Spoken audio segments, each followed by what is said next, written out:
Well, hello again, I'm Paul Sudnick, and let's use this opportunity to look at the fourth part of our lecture series and do a deeper dive into the internal environment of the firm, bringing together some of the material that we've looked at in the first three parts. This 2x2 matrix brings together some of the material we've looked at before, and we see that in the bottom left-hand corner we're looking at those valuable resources that we have that go to build up the VRIO that we mentioned in the last discussion. These might be single resources that we have. They might be some specific skills, some patents, or some machinery that we have. I worked for Tetra Pak for many, many years, the packaging company that makes boxes for milk and juice. And people used to ask me, was there some patent behind these boxes? And in fact, there wasn't. What Tetra Pak did very, very well was they brought together a series of machines that were commercially available on the market, and they tuned them to make one process line. So they had a special skill in doing that, and it took very, very many years for other companies to be able to imitate what they were doing because their standard capabilities and resources were actually very, very valuable. If we move up to the top left-hand box here where we see strategic excellence positions, abbreviated to SEPs. These are the things, I guess, that actually bring out competitive advantage because they are relevant for success. So you might have a specific advantage in logistics. If you look at a map of Poland, for example, where I spent many years of my career, IKEA, when they set up shops, stores around Poland, they put a distribution centre bang smack in the middle of the country.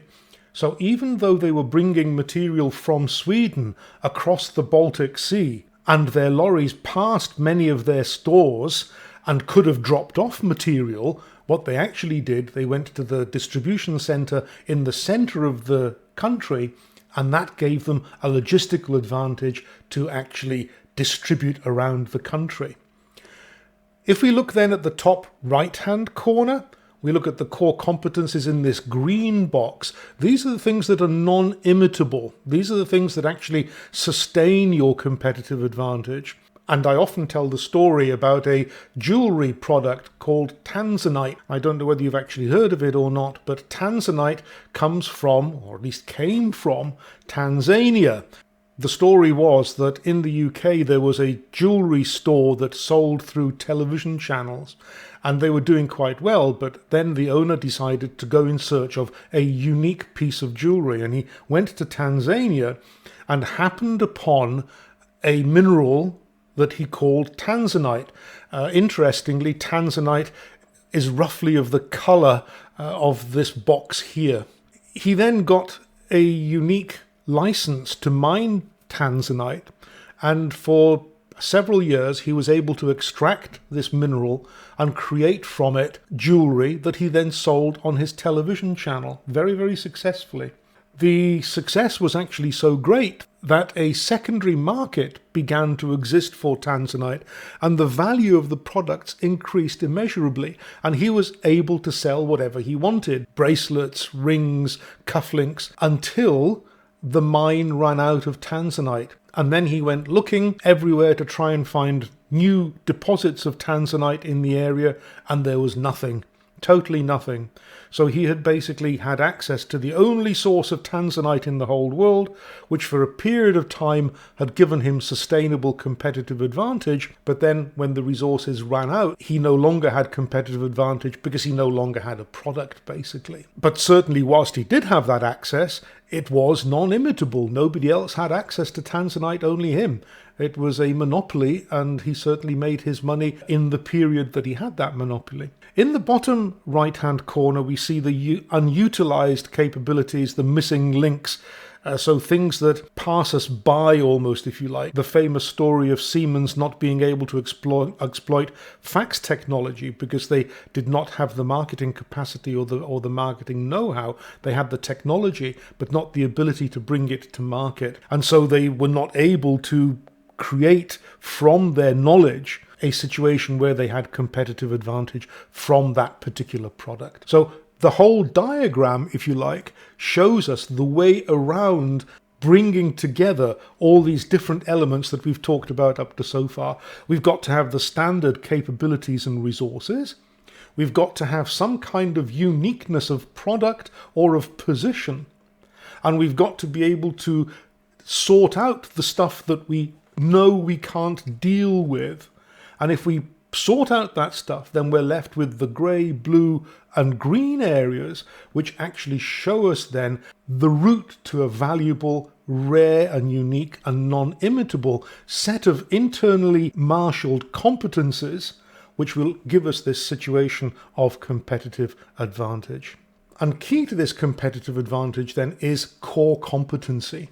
And this core competency can come from a number of factors, as you see on this diagram. Certainly location is one of those competencies. As we just mentioned, the company with the Tanzanite had access to that unique location where the Tanzanite deposits were, but location also was an advantage for IKEA in the previous story that I just mentioned as well. So the position of the company, the physical position where you are, is actually really very, very important. There's a reason why, in the end, tech startups go to Silicon Valley in California, because there is a bringing together of knowledge and experience in that particular region. Another example is the ARC in the UK that goes from Oxford to Cambridge and is also turning into something of a high-tech centre of excellence because there's an accumulation of experience that brings together a certain level of competence that then transfers into this core competency. And these centres of excellence essentially begin to accumulate licenses and patents that give them a knowledge, a unique set of knowledge that can then be transferred into the marketplace. And if you add to that brand image, and I think that you'll all recognise at the moment that Apple, for example, has a superb brand image in the marketplace. Amazon, too, has a recognition. And moving away from the tech sector, Nike, for example, is very, very well known. And I saw figures a couple of months ago that valued the Nike brand at over $20 billion. Now, not the business, but the brand alone. That's even before you've even made one shoe or one shirt. The brand has a significant value. And that, of course, creates a protection for Nike, which in itself becomes a core competency. Organizations then that have a functional capability to manage and have a special insight into the industry. I'd cite here football teams, for example, who bring together a set of excellent players, a good coach, and that team then has the organizational and functional capabilities to kick the ball well and to win matches. Technology and installations are, of course, a vital core competency. Where are you putting your factory? Where are you putting your highly competent people? And again, I'd refer to Silicon Valley and to the Oxford-Cambridge arc, but also to Japan, for example, where the Japanese in the 1950s, 60s and 70s created from nothing a car industry and established world leadership in cars powered by the internal combustion engine. Staff, of course, bringing together a group of people who can subscribe to the culture of the company and to drive its core competency. The company Tetra Pak, for example, for a long, long period sought for its management trainee programs, people who had graduated from the Stockholm School of Economics. There was a belief that they had specific skills and know-how and a commitment and motivation that the company could take advantage of as it built its business. The ability then to organise business processes efficiently, order fulfillment, innovation, establishing new branches is also a core competence. It's also really could be seen as having an eye for the business. Where is the next opportunity coming from? And are we sufficiently flexible to organise ourselves around this set of processes that are crucial for what we do? I've mentioned culture in the context of staff a few moments ago, and I think building a positive culture is, of course, a core competence. Again, I would cite here Apple, where Steve Jobs was presented as a perfect leader, and around that, a company culture was built that interestingly has spread out to the user base, because I think that there is a group of Apple fans who are totally committed to Apple as a way of life, if you like, and they buy into that culture, core competency of the company.